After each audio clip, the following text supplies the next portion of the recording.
Hi అండి. Welcome to my channel 'Bigg Boss' season 9. మొత్తానికైతే ఈ వీక్ సుమన్ శెట్టి అయితే హౌస్‌లో నుంచి ఎలిమినేటెడ్ అయిపోయారు. సో, ఫస్ట్ నుంచి టాప్ 5లో ఉంటారనుకున్నాం మనము. సుమన్ శెట్టి గారు ఆళ్ళ ఫాలోయింగ్ ఉంది. ఫస్ట్‌లో అంత ఊపులో ఉన్నారు. సో, రాను రాను అతని ఆటతీరు తగ్గిందో లేదో సరిగ్గా ఆడలేదో ఫైనల్‌గా అయితే 'బిగ్ బాస్‌లో 9' టాప్ 5లో లేకుండా హౌస్ నుంచి అయితే వెళ్ళిపోయారు. సో, ఇక్కడ పవన్ తర్వాత సుమన్ శెట్టి వీళ్ళిద్దరి మధ్య హోరాహోరీగా అయితే ఓటింగ్ జరిగింది. సో, సుమన్ శెట్టి గారు, పవన్‌కే ఎక్కువ ఓట్లు పడినాయి.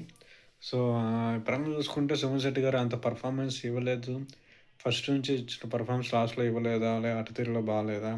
ఎక్కడో అంటే ఎట్టైనా సుమన్ శెట్టి గారికి ఓట్లు పడతాయి ఫ్యాన్స్ ఉన్నారు కదా అనుకోని చాలామంది మిస్ చేశారా అంటే రకరకాల కారణాలతో అయితే చెప్పలేము గానీ సో, చాలా కారణాలుండొచ్చు. మనం అనుకున్న పరంగా.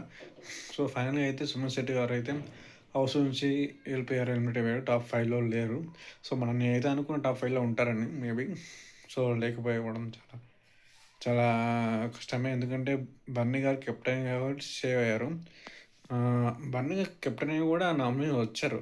సో, ఇక్కడ అందరూ సేవ్ అయ్యారు. సుమన్ శెట్టి గారే హౌస్ నుంచి ఎళ్ళిపోయారు.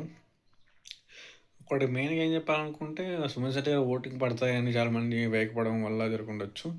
లేదంటే ఆట తీరు బాగాలేకపోవచ్చు. ఇతర కంటెస్ట్‌తో అందరూ బాగా ఆడుతున్న ఇతను తక్కువ అయ్యుండొచ్చు.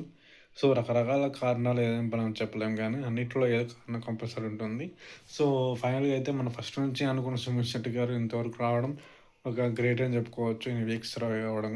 సో, నాకు టాప్ 5లో ఉంటే ఇంకా బాగుండని చాలామంది అనుకుంటారు. సో, నేను కూడా అనుకునేవాడిని. సో, జరగలేదు. సో, ఫైనల్‌గా అయితే సుమన్ శెట్టి గారు హౌస్ నుంచి అయితే ఎలిమినేట్ అయిపోయారు.